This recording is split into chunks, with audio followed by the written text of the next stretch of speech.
Fala pessoal, tudo bem?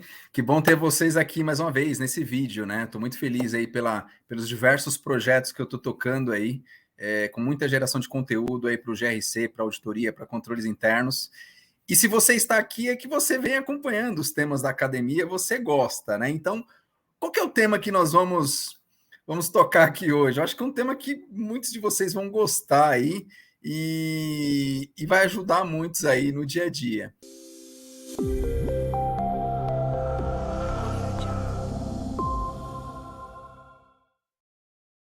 É como interpretar o controle apresentado pelos gestores nas empresas, né? Eu acho que esse tema, né, o controle apresentado pela gestão, e muitos dos momentos ali não são controles, não são atividades de controle, né? Na versão anterior do COSO, né? O COSO é um framework de controles internos para você que está tendo contato com os nossos temas de GRC, né?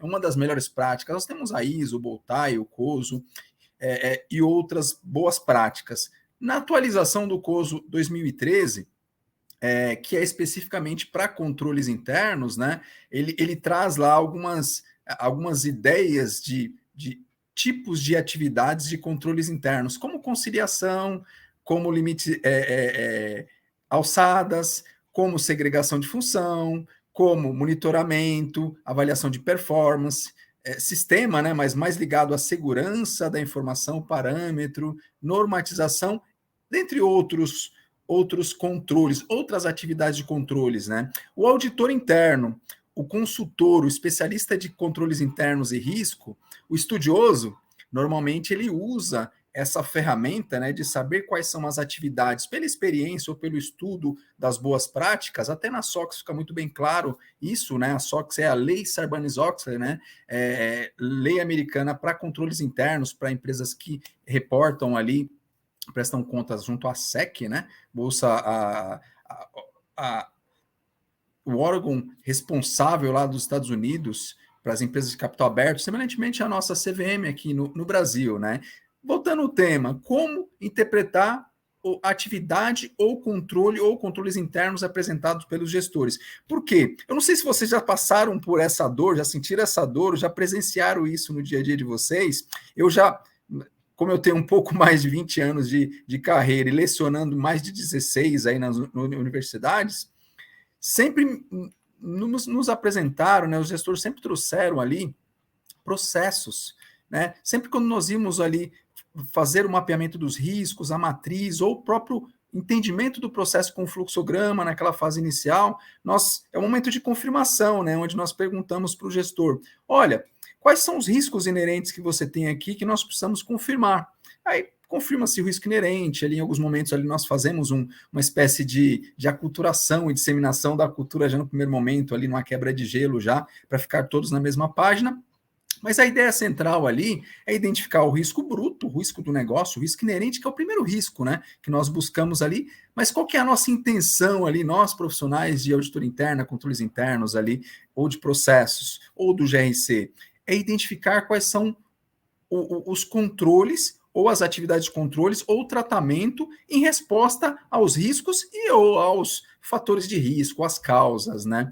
E nesse momento nós temos um entrave, nós temos uma primeira barreira. Por quê? Em alguns momentos, gestores, né? Quando eu digo gestores, é você mesmo, coordenador, gerente ali da primeira linha de negócio, de compras, de vendas, contabilidade, jurídico, qualidade, produção, logística, é você que está na linha tática, na empresa. E não tem nenhum problema de confundir, de trocar o que é processo para controle. Porém, as melhores práticas, elas trazem para nós, e é o que as auditorias externas, contábeis, os auditores e todos os profissionais de governança de GRC utilizam como parâmetro, de que o processo, ele é o desenho da atividade, é o que vai fazer o processo ter eficiência, é o que vai fazer com que tudo que os profissionais produzem, o processo funcione, e o processo também ele tem o mesmo desenho parametrizado por meio de regras de negócio dentro do sistema. Então, essa tríade pessoas, processo, sistema é o que faz o processo ter vida, manualmente ou dentro do sistema. Essa lógica, ela sempre vai funcionar. E eu queria fazer até um remember aqui com vocês, né? Volta um pouquinho no tempo. Lembra dos tempos modernos, lá daquele videozinho lá do Charlie Chaplin? onde se apertava parafuso, no final do dia você tinha uma lógica ali, tinha uma produção e no final ali você tinha um produto final, né? Você tinha uma qualidade ali naquele processo. Só que não sei se vocês se lembram, naquele vídeo, de tanto apertar parafuso e não ter um monitoramento, não ter controle, não ter uma supervisão, não ter uma segregação naquele processo, onde a supervisão, o monitoramento, os controles, a segregação, é o que garantiria que aquele processo tivesse muito mais qualidade, que não tivesse eventos adversos, que não tivessem falhas. Então, a diferença entre processo e controle é quando tem uma segunda pessoa no processo, que é a segregação, quando nós temos uma alçada, quando nós temos um confronto para confirmar, quando nós temos normatizado o que está na cabeça dos profissionais, o que está no processo e o que está dentro dos sistemas. Então, a normatização é uma atividade de controle por meio de uma política, ou um procedimento, ou uma POP, se você conhece um pouquinho diferente a nomenclatura. Então, esses controles ajudam a garantir a eficiência e eficácia do processo. Então, por isso que tem a avaliação dos controles internos. Quero te dar um exemplo. Nas empresas tem a área de compras. E lá na área de compras nós temos um processo chamado cotação, que é onde você chama 3 cotações, você tem uma demanda de uma área específica, né? Você vai entrar num processo de concorrência, buscar cotações no mercado com 3 fornecedores que você já homologou. O processo de buscar 3 cotações, né? Cotação é enviar um e-mail para cada fornecedor, ou uma ligação para cada fornecedor, ou entrar dentro de um sistema de um leilão reverso ali, onde ele vai chamar os fornecedores ali, e os fornecedores vão aportar, vão colocar as cotações. É um processo, vocês concordam comigo? Que é um cenário de enviar e receber informação, ou manualmente ou por sistema.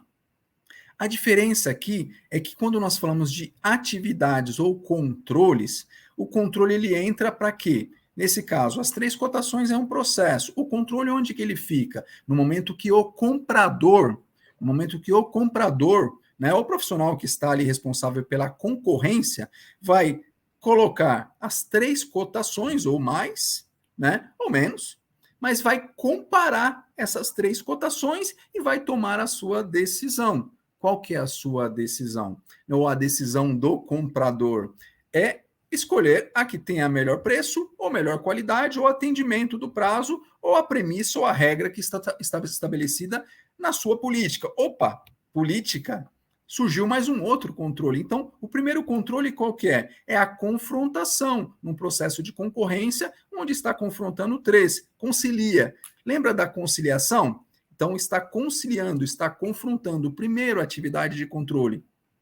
Daí, no meio do caminho, apareceu aqui a política.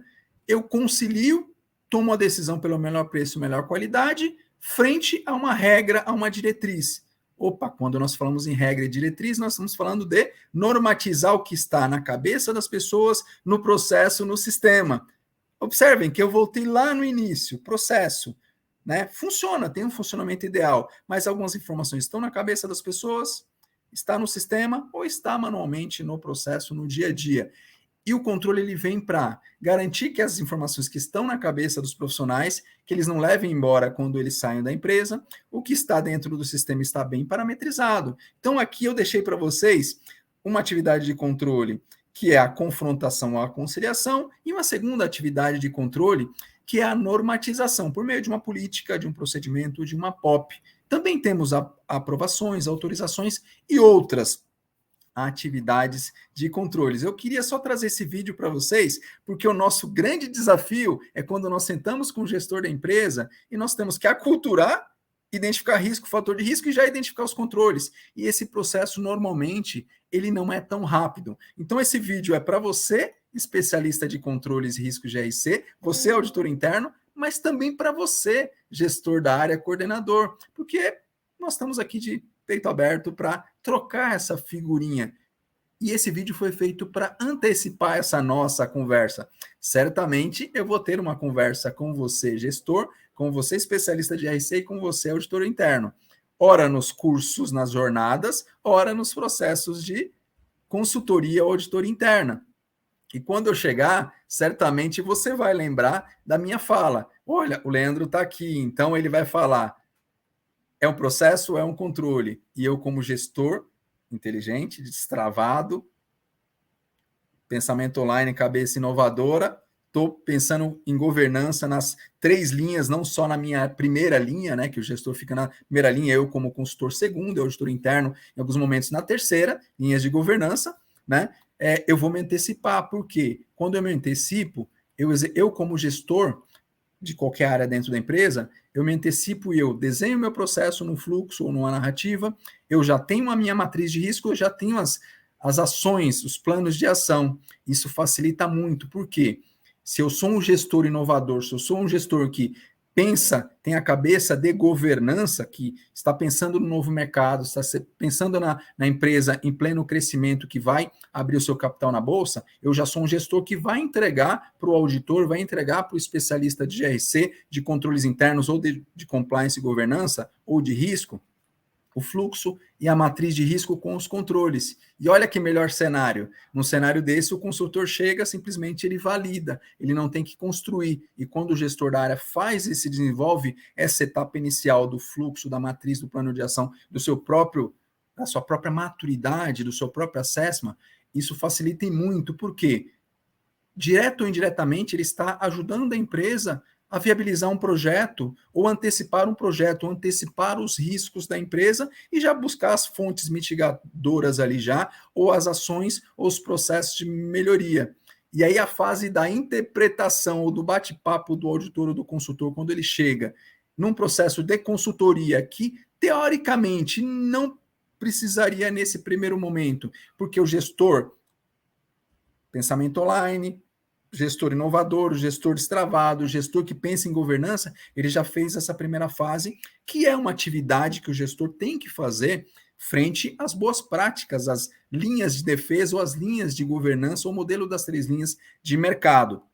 Então, se você, gestor, está assistindo esse vídeo, busca aqui na internet, dá um Google aí, gestor, coloca lá 3 linhas de defesa, ou modelo das 3 linhas. Você vai ver que essa é uma prática que já está no mercado há 10 anos, o IBGC, CVM, Novo Mercado, todas os órgãos reguladores, TCU, CGU, já utilizam essa boa prática como parâmetro de garantir a maturidade de governança dentro das empresas. Então, vamos lá, gestor, vai atrás, se antecipa, quando nós chegarmos aí como consultoria ou como auditoria, você já vai ter um bom material e a nossa conversa vai ser muito mais produtiva e nós vamos conseguir ajudar muito mais vocês na visão prática da efetividade do controle, não na interpretação, e ajudar a diferir ou diferenciar o que é processo e o que é controle. É uma conversa que não é tão rápida, e esse processo de destravar, ou de conhecer, ou disseminação, no mínimo de 3 a 6 meses, para você adquirir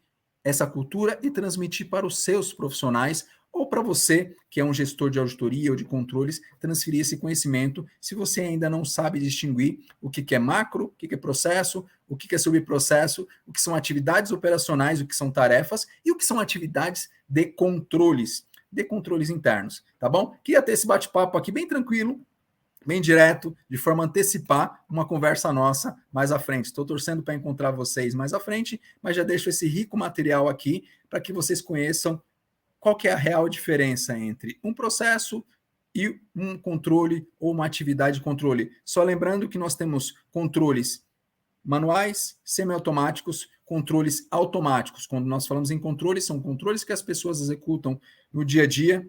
Pode ser um controle de normatização, ou pode ser uma autorização que ela faz ali de forma manual, no papel ainda, mas também estamos falando de controles executados e parametrizados, como uma alçada que já está parametrizada para a participação de mais do que um profissional dentro do sistema. Olha que bacana! Aqui você já começa a verificar a diferença e sentir a diferença do que é controle e o que é processo. E não adianta mais, né, cada vez mais os profissionais estão se especializando, né, de GRC, de controle de auditoria, não adianta mais você, gestor, querer apresentar um treinamento falando que é um controle. Não vai ser aceito. As melhores práticas, as leis estão sendo colocadas, a própria auditoria interna, a auditoria contábil, que tem que responder ali pelo código de ética, tem que responder pelos pronunciamentos, as normas contábeis, pelas normas de auditoria. Nós não podemos entender um processo como um controle. Então, um treinamento é um treinamento, é um processo de treinamento. As 3 cotações é um processo. O plano de ação, ele só vem depois. E olha que dica importante é essa também para vocês. Primeiro risco, depois fator de risco, depois nós temos os controles, as atividades de controle. Quando o controle não funciona, aí sim nós temos o plano de ação. Diversos momentos foi apresentado para nós matrizes que foram construídos por grandes empresas, né, de mercado conceituadas, onde nós não tínhamos o controle ou atividade de controle dentro. Nós tínhamos risco, fator de risco e plano de ação, sendo que o plano de ação só vem quando o controle ele não existe ou não funciona corretamente. Olha que bacana, né? Então, são cenários diferentes, né? O print de tela, olha um outro case que eu queria comentar com vocês. O relatório gerado no sistema é um processo de geração de relatório. O WhatsApp, ou um print de tela do WhatsApp com uma gravação ou com um documento dentro do WhatsApp, não é controle. É um processo que você trocou informação, um processo de comunicação com os outros interlocutores. Então, a tela do WhatsApp, o relatório gerencial que você gera no sistema, as 3 cotações, aquela conferência que você faz na tela, se você não consegue evidenciar, não tem como ser controle. E se não se encaixa em alguns exemplos que eu deixei aqui para vocês, também não vai ser controle. Olha, para finalizar aqui, eu tenho um convite para fazer para vocês, tá? Acessem as nossas redes sociais, o nosso site, né? Acesse o nosso canal aqui da Academia do Auditor, tá? O nosso site, lá no nosso site, mensalmente nós temos as jornadas, masterclass e os eventos falando de processo, controles internos, auditoria. Temos todas as possibilidades que você, gestor, que você, especialista de GRC, que você, auditor, pode conseguir muito mais informação e mais detalhada gratuitamente.